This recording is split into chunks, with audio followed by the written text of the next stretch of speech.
Uksiang balatung daga seng leno Newtrap National Liberation Council lani ke HNLC uba sadon bla menta ke sengi ulai thu uba kejing ekran ki balalong laisin laiwan uksiang jong ke sorkar jela uba Peter S Dekhar ula pentip baka sorkar kala pediang ban ai lenti yagi dekhot jong ke seng HNLC banya penbet ya kejing ekran yasung habakran shkilat pathai khubor menta ke sengi haslong press club uba bla ulai thu bahakini ki laisin jong ke jing ekran nakliang ke sorkar kala don uba Peter nakaliang jong ke HNLC ladon u political secretary badu secretary kambari bat nakaliang ke jong u hakane ke jingekran kalong balai menjur baka sorkar kan ailinti dikhot ke seng HNLC banyakran penbet yakane ke jingekran yesuk watla nakaliang ke sorkar pedeng omsham ladon bami khman syakini ke jingekran ki balalong laisin Henry ketenat kampo ying kalapha da ke jingtho banya syakmat bat kane ke jingekran yesung kini kerja kerana esok dengan kisorkar berkecilsi kelapoi harga thong kumalong nak ber kandang tak sep pasej nam tajuki nai suka penting asal kan sim ini garai kan osin plek ndo dengan jongpi nagalian juga channelsi ka state government berka central government kuma ngolong ban nagalian central government ngin pada kendo nok ada pada official letter na Home Ministry ba any step needed to be taken every day bagi the peace process nak ada yang state government nak ada yang agency long kila bagi macam ka every day bagi state government ka bomot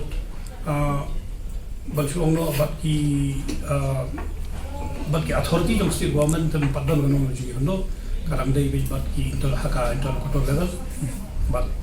lala balsim kata kala ada kecing ya penting lang state government bagi kotor ng state government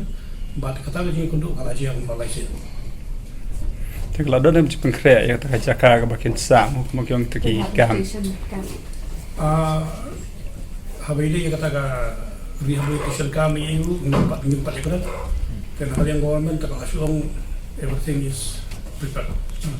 Anwar balik legal long bahas simple orang berkandar ke sepasih tapi tawan kini kim nak bangsa yang bangsa ke jaga di senetet gam kebaga sorkar kan bu tak lalu nak menjadi keren betul. Jadi orang ke jingwan ke jingnya keren ke proses kamu bu nyawan nokat badan. Beritang timbang timbang dia dalam kilang harapan. Proses ya kan ika peace proses kemat belum tan kita dalam tu bakin sa ayin lah bakin sa designated kami kata ibu bercerita tentang sorkar. Solusi fan following kadon ini dah. Kementar lada persiang dan orang itu peace proses kamu kajala kahaban community ya ki bang imla ban mundur haka por ki bangsawan kantam ko ngini gajuk ba mau ki ba khut sama ki suya churum shaling ka frustration level gajuk longa kabun ka benta te ga ek jini longa bang lala ban ya ther ki mak jong jek bendur lala ban ya ther ka ki issues jong state lemba ni ka peace dialogue jong ka sengen si bat ka